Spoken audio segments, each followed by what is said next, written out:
Menteri Pemberdayaan Perempuan dan Perlindungan Anak PPPA Bintang Puspayoga dalam sambutannya di acara peringatan Hari Kartini ke-146 di Sumatera Selatan mengutip surat Kartini kepada Nyonya Rosa Manuela Abendanon Mandri tahun 1900 untuk menggambarkan semangat dan tekad Kartini dalam memperjuangkan kebebasan dan kemerdekaan perempuan.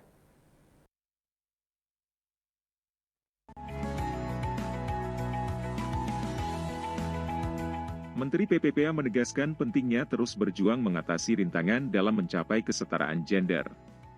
Menteri PPPA menyampaikan, konstitusi dan berbagai peraturan perundang-undangan Indonesia menjamin kesetaraan dan perlindungan bagi seluruh rakyat, termasuk perempuan dan anak. Implementasi jaminan ini harus tercermin dalam program pembangunan yang berperspektif gender.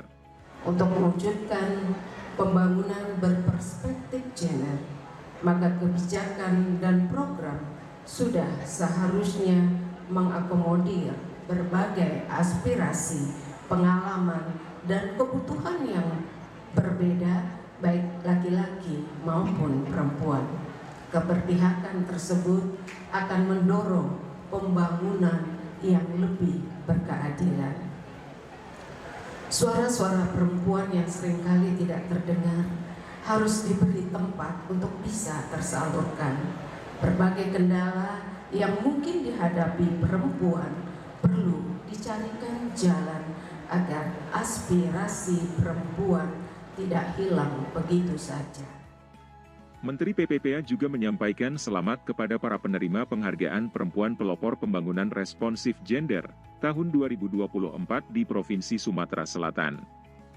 Menteri PPPA menekankan bahwa peringatan Hari Kartini bukan hanya seremoni formal, tetapi panggilan untuk bertindak nyata.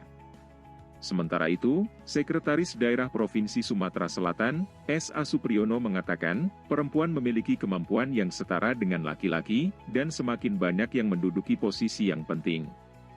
Dalam kesempatan yang sama, Menteri PPPA didampingi staf ahli menteri, Rini Handayani meninjau sejumlah usaha mikro kecil dan menengah UMKM perempuan Sumatera Selatan, dan berdialog langsung dengan warga terutama tentang isu perempuan.